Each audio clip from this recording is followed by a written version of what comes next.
ಓಂ ಸಿದ್ಧಸದ್ಗುರುಪಾದಾಬ್ಜಂ ಜನನೀ ಜನಕಸ್ತಥಾ ತತ್ವೋಪದೇಶಕರ್ತಾರಂ ನತ್ವಾ ಭಕ್ತಿಪುರಸ್ಸರಂ ನತ್ವಾ ಭಕ್ತಿಪುರಸ್ಸರಂ. ಅದ್ವೈತ ಸಾರ್ವಭೌಮ ಚಕ್ರವರ್ತಿ ಜಗದ್ಗುರು ಸಿದ್ಧಾರೂಢ ಮಹಾಸ್ವಾಮಿಗಳವರ, ಜಗದ್ಗುರು ಗುರುನಾಥಾರೂಢ ಮಹಾಸ್ವಾಮಿಗಳವರ, ಜಗದ್ಗುರು ಭಾರತೀಯಪ್ಪಾಜಿಯವರ ಪವಿತ್ರ ಚರಣಾರವಿಂದಗಳಲ್ಲಿ ಅನಂತಕೋಟಿ ಶಿರಸಾಷ್ಟಾಂಗ ಪ್ರಣಾಮವನ್ನು ಸಲ್ಲಿಸುತ್ತೇನೆ. ಶ್ರವಣಾಪೇಕ್ಷದ ತಮ್ಮೆಲ್ಲರಿಗೂ ಅನೇಕ ಶರಣಾರ್ಥಿಗಳು. ಶ್ರೀ ಸಿದ್ಧಾರೂಢರ ಲೀಲಾಮೃತ 3ನೇ ಅಧ್ಯಾಯ ಬಾಲಲೀಲೆ. ಮಾತೃದೇವೋಭವ, ಪಿತೃದೇವೋಭವ, ಆಚಾರ್ಯ ದೇವೋಭವ, ಅತಿಥಿ ದೇವೋಭವ. ತಾಯಿ, ತಂದೆ, ಗುರು ಮತ್ತು ಅತಿಥಿಗಳನ್ನು ದೇವರೆಂದು ತಿಳಿ. ಇದು ತೈತ್ತರೀಯೋಪನಿಷತ್ತಿನ ಒಂದು ಶ್ರುತಿವಾಕ್ಯ. ಸಿದ್ಧನಾಥನು ಲೋಕಶಿಕ್ಷಣಾರ್ಥವಾಗಿ ಮಾತಾ, ಪಿತಾ ಹಾಗೂ ಆಚಾರ್ಯರನ್ನು ದೇವರೆಂದು ಭಾವಿಸಿ ಅವರ ಮಾತಿಗೆ ಮನ್ನಣೆ ಇತ್ತಂತಾಯಿತು. ಇನ್ನು ಅತಿಥಿಗಳನ್ನು ಓಲೈಸಿಕೊಳ್ಳಬೇಕು ಅಷ್ಟೇ. ಈಗ ಅದರ ಸಂಚು ನಡೆದಿತ್ತು. ಪೌಷ ಮಾಸದ ಒಂದು ದಿನ ರಣರಣ ಬಿಸಿಲು ಸುಡುತ್ತಿತ್ತು. ದೇವಮಲ್ಲಮ್ಮನು ಮುಂಬರುವ ಸಂಕ್ರಮಣ ಹಬ್ಬದ ಸಲುವಾಗಿ ಎಳ್ಳನ್ನು ಹಸನು ಮಾಡಿ ಹುರಿದಿಟ್ಟು ಕೊಬ್ಬರಿ ಬೆಲ್ಲವನ್ನು ಸಣ್ಣಗೆ ಹೆಚ್ಚಿ ಬಿಸಿಲಿನಲ್ಲಿ ಒಣಗಿಸಿ ಅವೆಲ್ಲವನ್ನು ಶೇಂಗಾ, ಪುಟಾಣಿ, ಕುಸರಿ ಕಾಳಿನೊಂದಿಗೆ ಬೆರೆಸಿ ಹದ ಮಾಡಿ ಒಂದು ಗಡಿಗೆಯಲ್ಲಿ ಹಾಕಿ ಬಾಯಿ ಕಟ್ಟಿ ನೆಲುವಿನ ಮೇಲೆ ಎತ್ತಿಟ್ಟಿದ್ದಳು. ಅಂದು ಮಕರ ಸಂಕ್ರಾಂತಿಯ ಶುಭ ದಿನ. ದೇವಮಲ್ಲಮ್ಮನು ಮನೆಗೆ ಬರುವ ಎಲ್ಲರಿಗೂ ಎಳ್ಳು, ಬೆಲ್ಲವನ್ನು, ಕುಸರಿ ಕಾಳುಗಳನ್ನು ಹಂಚುತ್ತಿದ್ದಳು. ಇತ್ತ ಸಿದ್ಧ ಬಾಲಕನು ಎಂದಿನಂತೆ ತನ್ನ ಇತರ ಗೆಳೆಯರೊಂದಿಗೆ ಆಟವಾಡುತ್ತಿದ್ದನು. ಸಿದ್ಧನ ತಾಯಿಯು ಎಲ್ಲರಿಗೂ ಎಳ್ಳು ಹಂಚುತ್ತಿರುವುದನ್ನು ಕಂಡ ಬಾಲಕರು ಸಿದ್ಧನಿಗೆ ತಿನ್ನಲು ಎಳ್ಳು ಕೊಡೆಂದು ದುಂಬಾಲು ಬಿದ್ದರು. ಸದ್ಗುರುವನ್ನು ಪಡೆಯಲು ಸನ್ಮಾರ್ಗವು ಪ್ರಶಸ್ತವಾಯಿತು. ಸದ್ಗುರುವಿನ ಅನುಗ್ರಹಕ್ಕೆ ಪೂರ್ವಭಾವಿಯಾಗಿ ಬೇಕಾದ ಮಾತಾ ಪಿತರ ಅನುಗ್ರಹವು ಈಗಾಗಲೇ ದೊರೆತಾಯಿತು. ಕುಲಗುರುಗಳಾದ ವೀರಭದ್ರಸ್ವಾಮಿಗಳ ಅನುಗ್ರಹವು ಮೊದಲೇ ದೊರೆತಿರುವುದು. ಇನ್ನು ಅತಿಥಿಗಳ ಆತಿಥ್ಯವನ್ನು ಸಹ ನಡೆಸಿಬಿಡೋಣ. ಅದಕ್ಕಾಗಿ ಇದಕ್ಕಿಂತಲೂ ಬೇರೊಂದು ಒಳ್ಳೆಯ ಸದವಕಾಶ ಸಿಗುವುದೇ ಎಂದು ಭಾವಿಸಿ ಸಿದ್ಧನು ತನ್ನ ಗೆಳೆಯರಿಗೆ ಆಶ್ವಾಸನೆಯನ್ನು ಕೊಟ್ಟು ಮನೆಗೆ ಕರೆದುಕೊಂಡು ಹೋದನು. ಮನೆಯಲ್ಲಿ ತಾಯಿಯು ಎಲ್ಲಿಯೂ ಕಂಡುಬರಲಿಲ್ಲ. ಎಳ್ಳಿನ ಗಡಿಗೆಯು ನಿಲುಕಲಾರದಷ್ಟು ಎತ್ತರದ ನಿಲುವಿನ ಮೇಲಿತ್ತು. ಹುಡುಗರೆಲ್ಲರೂ ಒಬ್ಬರ ಮೇಲೆ ಒಬ್ಬರು ಏರಿ ಎಳ್ಳಿನ ಗಡಿಗೆಯನ್ನು ಕೆಳಗೆ ತೆಗೆಯಲು ಪ್ರಯತ್ನಿಸಿದರೂ ಸಾಧ್ಯವಾಗಲಿಲ್ಲ. ಸಿದ್ಧನು ಸುತ್ತಲೂ ಹುಡುಕುತ್ತಿರುವಾಗ ಮೂಲೆಯಲ್ಲಿದ್ದ ಒಂದು ಬಿದಿರಿನ ಕೋಲು ಕಣ್ಣಿಗೆ ಬಿದ್ದಿತು. ಕೂಡಲೇ ಹುಡುಗರು ಒಬ್ಬರ ಮೇಲೆ ಒಬ್ಬರು ಬಾಗಿ ನಿಂತರು. ಸಿದ್ಧನು ಅವರ ಮೇಲೆ ಏರಿ ಆ ಕೋಲಿನಿಂದ ಗಡಿಗೆಯ ಬುಡಕ್ಕೆ ಚುಚ್ಚಿ ತೂತು ಮಾಡಿದನು. ತಕ್ಷಣ ಆ ಸಣ್ಣ ಗಡಿಗೆಯಿಂದ ಎಳ್ಳು ಧಾರಾಕಾರವಾಗಿ ರಾಶಿ ರಾಶಿಯಾಗಿ ಸುರಿಯತೊಡಗಿತು. ಹುಡುಗರೆಲ್ಲರೂ ತಮಗೆ ಬೇಕಾದಷ್ಟು ಎಳ್ಳನ್ನು ತಿಂದು ತಮ್ಮ ಮನೆಗೆ ಎಳ್ಳನ್ನು ಕಟ್ಟಿಕೊಂಡು ಹೋದರು. ಇದನ್ನು ಕಂಡ ನೆರೆಹೊರೆಯವರು ಸಹ ಬಂದು ಎಳ್ಳಿನ ರಾಶಿಯನ್ನು ನೋಡಿ ಅವರೂ ಸಹ ತಮಗೆ ಬೇಕಾದಷ್ಟು ಎಳ್ಳನ್ನು ಕಟ್ಟಿಕೊಂಡು ಹೋದರು. ಹೀಗೆ ಅನೇಕ ಜನರು ಬಂದು ಎಳ್ಳನ್ನು ತುಂಬಿಕೊಂಡು ಹೋದರೂ ಎಳ್ಳಿನ ರಾಶಿಯು ಮಾತ್ರ ಕಿಂಚಿತ್ತೂ ಕಡಿಮೆಯಾಗದೆ ಹಾಗೇ ಉಳಿದಿತ್ತು. ನೀರು ತರಲು ಹೋಗಿದ್ದ ದೇವಮಲ್ಲಮ್ಮನು ಮನೆಗೆ ಬಂದು ಹೋಗುವ ಜನಸಂದಣಿಯನ್ನು ದೂರದಿಂದಲೇ ಕಂಡು ಗಾಬರಿಗೊಂಡು ಓಡುತ್ತಾ ಒಳಗೆ ಬಂದು ನೋಡುತ್ತಾಳೆ. ಎಳ್ಳಿನ ರಾಶಿಯು ಪರ್ವತಾಕಾರದಲ್ಲಿ ನಿಂತಿದೆ. ಅದನ್ನು ಕಂಡು ದೇವಮಲ್ಲಮ್ಮನು ಸಿದ್ಧನನ್ನು ಕುರಿತು ಕೇಳಲಾಗಿ, ಸಿದ್ಧನು, ಅವ್ವ, ಇದು ನನ್ನಿಂದಾದ ಚಮತ್ಕಾರವಲ್ಲ. ನಿನ್ನ ಅನುಪಮ ಗುರುಸೇವಾ ಮಹಿಮೆಯಿಂದ ಈ ಅಘಟಿತ ಘಟನೆಯು ಘಟಿಸಿತು ಎಂದು ನುಡಿದು ಓಡಿ ಹೋದನು. ನಂತರ ಎಲ್ಲರೂ ಸೇರಿ ಅವನನ್ನು ಕರೆತಂದು ಈತನು ನರರೂಪದ ಹರನು ಎಂದು ಸಿದ್ಧನನ್ನು ಕೊಂಡಾಡಿ ಅವನ ತಲೆಯ ಮೇಲೆ ಕೊಬ್ಬರಿ, ಬೆಲ್ಲ, ಪುಟಾಣಿ, ಶೇಂಗಾ, ಎಲಚೆ ಹಣ್ಣುಗಳನ್ನು ಹಾಕಿ ಹಸೆ ಹಾಡಿ ಆರತಿ ಮಾಡಿದರು. ಮತ್ತೊಮ್ಮೆ ದೇವಮಲ್ಲಮ್ಮನು ಸಿದ್ಧನಿಗೆ ಬೆಳಗಿನ ತಿಂಡಿ ಮುಗಿಸಿ ಹಾಲು ಕುಡಿಯಲು ಕೊಟ್ಟಾಗ, ಅವ್ವ, ಇದು ಕಪಿಲೆಯ ಹಾಲಲ್ಲ, ನನಗೆ ಕಪಿಲೆಯ ಹಾಲೇ ಬೇಕು, ಇಲ್ಲದಿದ್ದರೆ ನಾನು ಹಾಲು ಕುಡಿಯುವುದಿಲ್ಲ ಎಂದು ಹಠ ಮಾಡಿದನು. ಆಗ ದೇವಮಲ್ಲಮ್ಮನು, ಮಗನೇ, ಕಪಿಲೆಗೆ ವಯಸ್ಸಾಯಿತು. ಕಪಿಲೆಯು ಹಾಲು ಕೊಡುವುದನ್ನು ನಿಲ್ಲಿಸಿ 3 ತಿಂಗಳಾದವು. ಈಗ ಅವಳು ಬರಡಾದ ಆಕಳು, ಅವಳ ಹಾಲನ್ನು ಎಲ್ಲಿಂದ ತರಲಿ ಎನ್ನಲು ಸಿದ್ಧನು, ಅವ್ವ, ನೀನು ಕಪಿಲೆಯ ಬಳಿಗೆ ಹೋಗಲೇ ಇಲ್ಲ, ಅವಳ ಹಾಲನ್ನು ಹಿಂಡಲೇ ಇಲ್ಲ, ಅಂದ ಮೇಲೆ ಅವಳು ಹೇಗೆ ತಾನೇ ಹಾಲು ಕೊಡುವಳು? ನಡಿ ಈಗಲೇ, ನನಗೆ ಬೇಕು ಎಂದರೆ ಅವಳು ಹಾಲನ್ನು ಕೊಟ್ಟೇ ಕೊಡುವಳು ಎಂದು ಸಿದ್ಧನು ತಾಯಿಯನ್ನು ಬಲವಂತವಾಗಿ ಕಪಿಲೆಯ ಬಳಿಗೆ ಕರೆತಂದನು. ಮಗನ ಸಮಾಧಾನಕ್ಕೆ ದೇವಮಲ್ಲಮ್ಮನು ಕಪಿಲೆಯ ಕೆಚ್ಚಲಿಗೆ ಕೈ ಹಾಕಲು ಎಂದಿನಂತೆ ಹಾಲು ಕರೆದು ತಂಬಿಗೆಯು ತುಂಬಿತು. ಇದನ್ನು ಕಂಡ ದೇವಮಲ್ಲಮ್ಮನು ಆಶ್ಚರ್ಯದಿಂದ ಮಗನನ್ನು ಕ್ಷಣಕಾಲ ದಿಟ್ಟಿಸಿ ನೋಡಿದಳು. ಬೆಣ್ಣೆ ತಿಂದ ಕೃಷ್ಣನ ಬಾಯಿಯನ್ನು ಬಿಡಿಸಿ ನೋಡಿ 3 ಲೋಕವನ್ನು ಕಂಡ ಯಶೋದೆಯಂತಾಗಿತ್ತು ಅವಳ ಸ್ಥಿತಿ. ಮತ್ತೆ ಕ್ಷಣಾರ್ಧದಲ್ಲಿ ಮಾಯೆಯು ಮುಸುಕಿ ಮಗನನ್ನು ತಬ್ಬಿಕೊಂಡು ಎತ್ತಿ ಮುದ್ದಿಟ್ಟುಕೊಂಡು ನುಡಿದಳು, ಬರಡು ಹಸುವನ್ನು ಕರೆದ ನೀನು ಭಗವಂತನೇ ಸರಿ, ನಿಜವಾಗಿಯೂ ನೀನು ನರನಲ್ಲ, ಹರನು ಎಂದು ಮತ್ತೆ ಮತ್ತೆ ಮುದ್ದಿಟ್ಟು ಸಿದ್ಧನಿಗೆ ಕುಡಿಯಲು ಕಪಿಲೆಯ ಹಾಲು ಕಾಯಿಸಿಕೊಟ್ಟಳು. ನೀನೊಲಿದರೆ ಕೊರಡು ಕೊನರುವುದಯ್ಯ, ನೀನೊಲಿದರೆ ಬರಡು ಹಯನಹುದಯ್ಯ ಎಂಬ ಬಸವಣ್ಣವರ ವಚನವು ಸಿದ್ಧನ ಜೀವನದಲ್ಲಿ ಅಕ್ಷರಶಃ ಸತ್ಯವಾಯಿತು. ಇನ್ನೊಮ್ಮೆ ಸಿದ್ಧನು ಎಮ್ಮೆಯ ಮೇಲೆ ಕುಳಿತು, ನಾನು ಆನೆಯ ಮೇಲೆ ಕುಳಿತಿರುವೆ, ನೀವೆಲ್ಲರೂ ವಾದ್ಯದೊಳಗೂಡಿ ಮೆರವಣಿಗೆ ಮಾಡಿರಿ ಎಂದನು. ಹುಡುಗರೆಲ್ಲರೂ ನಾನಾ ವಾದ್ಯಗಳ ಧ್ವನಿಗಳನ್ನು ಮಾಡುತ್ತಾ ಮೆರವಣಿಗೆ ಹೊರಟರು. ಆದರೆ ಎಮ್ಮೆ ಮಾತ್ರ ಸ್ವಲ್ಪವೂ ಕದಲಲಿಲ್ಲ. ಸಿಟ್ಟುಗೊಂಡ ಸಿದ್ಧನು ಎಮ್ಮೆಗೆ ನೀನು ಸತ್ತು ಹೋಗು ಎಂದು ಶಪಿಸಿದನು. ಕೂಡಲೇ ಎಮ್ಮೆಯು ಕೈಕಾಲುಗಳನ್ನು ಒದರುತ್ತಾ ಉಸಿರನ್ನು ಕಳೆದುಕೊಂಡು ನೆಲಕ್ಕೆ ಬಿದ್ದು ಸತ್ತು ಹೋಯಿತು. ಇದನ್ನು ಕಂಡ ಹುಡುಗರು ಓಡುತ್ತಾ ಹೋಗಿ ಸಿದ್ಧನ ತಾಯಿಗೆ ಸುದ್ದಿ ಮುಟ್ಟಿಸಿದರು. ಆಕೆಯು ಗಾಬರಿಯಿಂದ ಅಳುತ್ತಾ ಬಂದು, ಸಿದ್ಧ, ಏನು ಕೆಲಸ ಮಾಡಿದೆ ಮಗನೇ?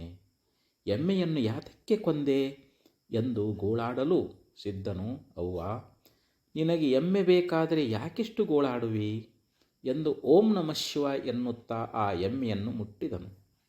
ಕೂಡಲೇ ಎಮ್ಮೆಯು ಏನೂ ಆಗಲಿಲ್ಲವೇನೋ ಎಂಬಂತೆ ಕೈಕಾಲುಗಳನ್ನು ಸೆಳೆದುಕೊಂಡು ಎದ್ದು ನಿಂತಿತು.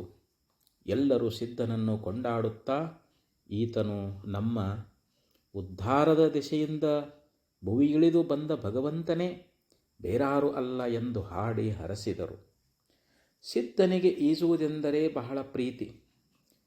ಜಲಸ್ತಂಭನದಿಂದ ನೀರಿನಲ್ಲಿ ಗಂಟೆಗಟ್ಟಲೆ ಕುಳಿತು ಬಿಡುತ್ತಿದ್ದನು. ಒಮ್ಮೆ ಈಜುವ ಸಲುವಾಗಿ ಸಿದ್ಧನು ಗೆಳೆಯರನ್ನೆಲ್ಲ ಕೂಡಿಕೊಂಡು ಊರ ಕೆರೆಗೆ ಹೋದನು.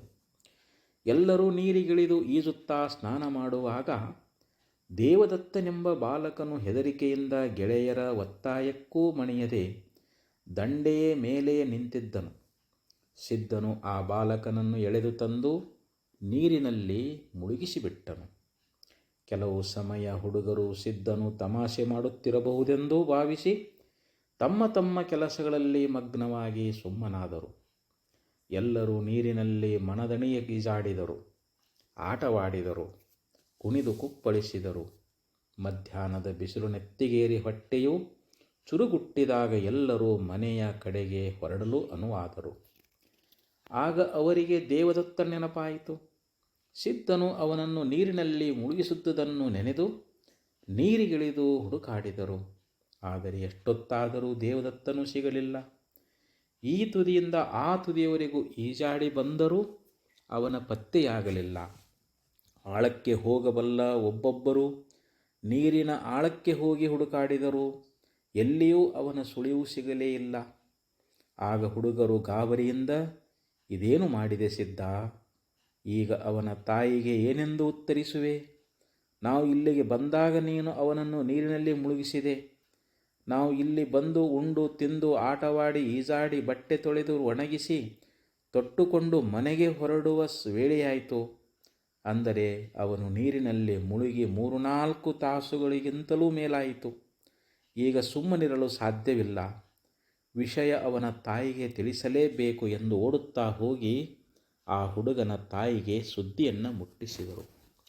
ಈ ವಿಷಯವನ್ನು ಕೇಳಿ ಗಾಬರಿಯಿಂದ ಅಳುತ್ತಾ ಓಡಿ ಬಂದ ದೇವದತ್ತನ ತಾಯಿಯು, ಏನೋ ದುಷ್ಟ, ನನ್ನ ಒಬ್ಬನೇ ಮಗನನ್ನು ಏಕೆ ಕೊಂದೆ ಎಂದು ಒಂದೇ ಸಮನೆ ಅಳಲು ಪ್ರಾರಂಭಿಸಿದಳು.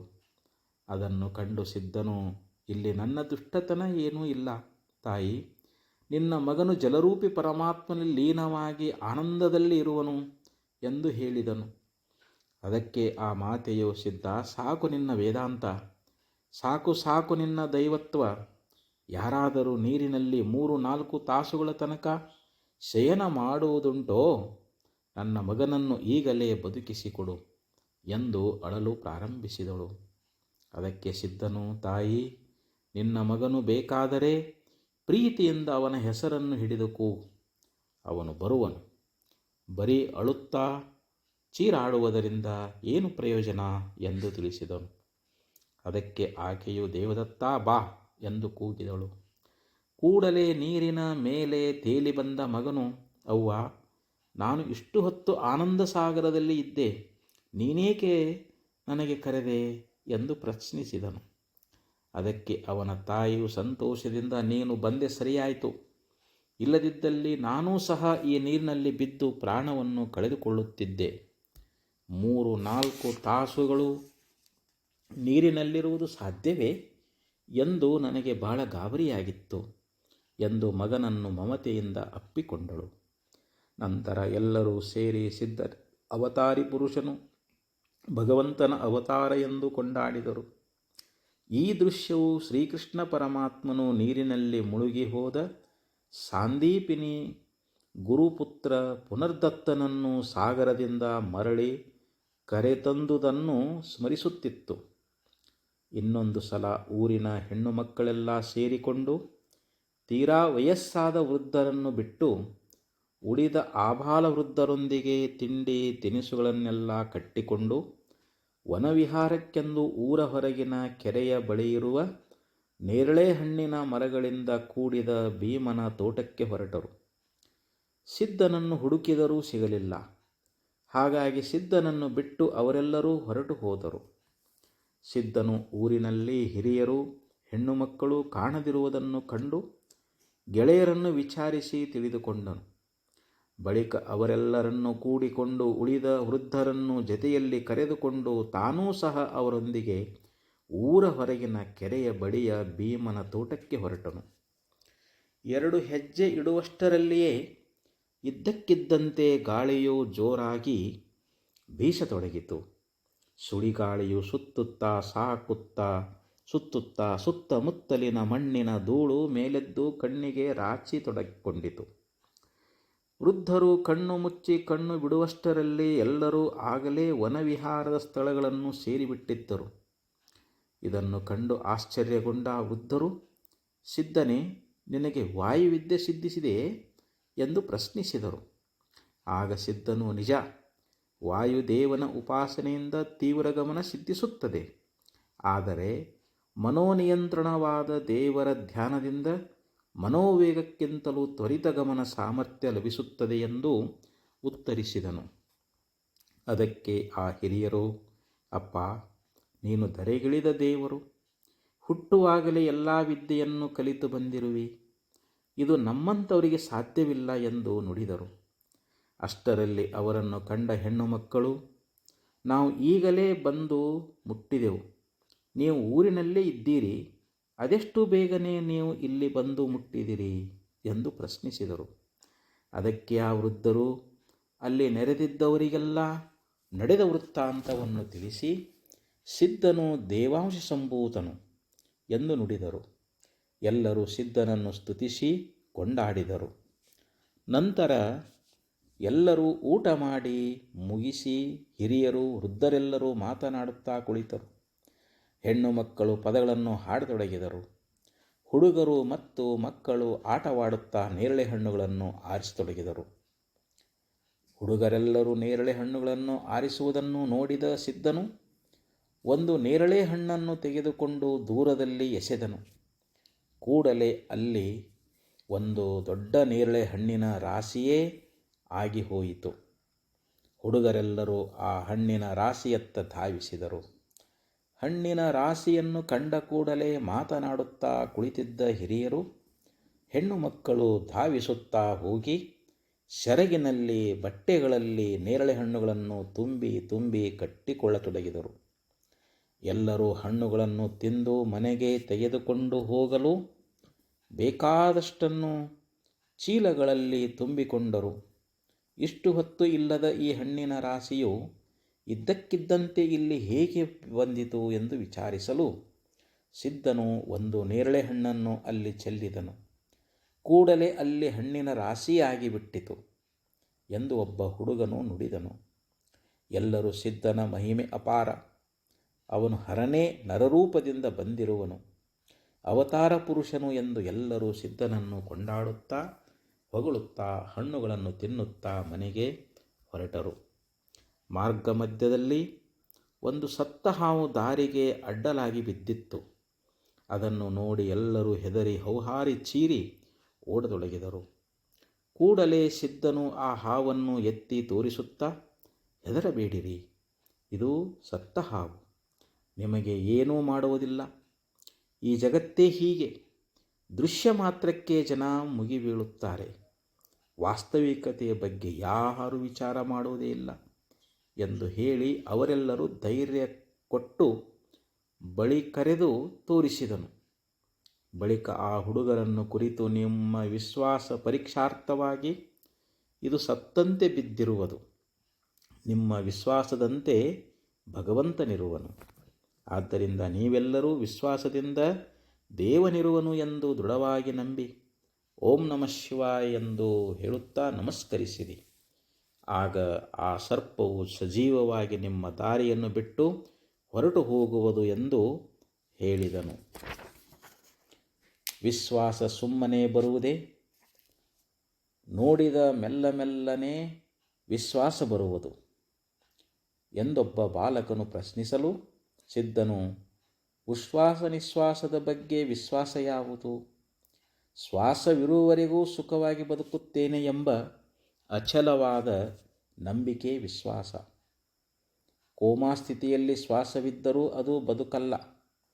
ನೀವು ಈ ಎಲ್ಲ ವಿಷಯಗಳನ್ನು ನೋಡಿ ತಿಳಿದು ಅರ್ಥೈಸಿಕೊಂಡು ಜೀರ್ಣಿಸಿಕೊಳ್ಳುವ ತನಕ ನಿಮ್ಮ ಶ್ವಾಸ ಇರುವುದೆಂಬ ವಿಶ್ವಾಸ ನಿಮಗಿದೆಯೇ? ಅದನ್ನು ಕೇಳಲು ಬರುವುದಿಲ್ಲ. ಆದ್ದರಿಂದ ದೇವರಲ್ಲಿ ವಿಶ್ವಾಸವಿದ್ದರೆ ಅದನ್ನು ಶ್ರದ್ಧೆ ಎಂದು ಕರೆಯುವರು. ಶ್ರದ್ಧಾವಾನ್ ಲಭತೆ ಜ್ಞಾನಂ. ಮೊದಲು ಶ್ರದ್ಧೆ, ಬಳಿಕ ಜ್ಞಾನ. ಬಳಿಕ ಹುಡುಗರು ಶಾಂತವಾಗಿ ಸಿದ್ಧನು ಹೇಳಿದಂತೆ ಮಾಡಲು ಆ ಸತ್ತ ಸರ್ಪವು ಸಜೀವಾಗಿ ದಾರಿಯನ್ನು ಬಿಟ್ಟು ಎದ್ದು ಹೊರಟು ಹೋಯಿತು. ತದನಂತರ ಸಿದ್ಧನು ಹುಡುಗರನ್ನು ಒಂದುಗೂಡಿಸಿ ಊರಿಗೆ ಕರೆದುಕೊಂಡು ಬಂದನು. ಅವರೆಲ್ಲರೂ ಸಿದ್ಧನ ಲೀಲೆಗಳನ್ನು ಕಂಡು ಆನಂದದಿಂದ ಕೊಂಡಾಡುತ್ತಾ, ಈತನಾರೋ ಮಹಾತ್ಮನು ಇರುವನು, ನಮ್ಮ ಉದ್ಧಾರದ ದಿಸೆಯಿಂದ ನರರೂಪದಲ್ಲಿ ಧರೆಗಿಳಿದು ಬಂದಿರುವನು ಎಂದು ಸಿದ್ಧನನ್ನು ಕೊಂಡಾಡುತ್ತಾ ಮನೆಗೆ ಬಂದರು. 3ನೇ ಅಧ್ಯಾಯ ಸಮಾಪ್ತಿ.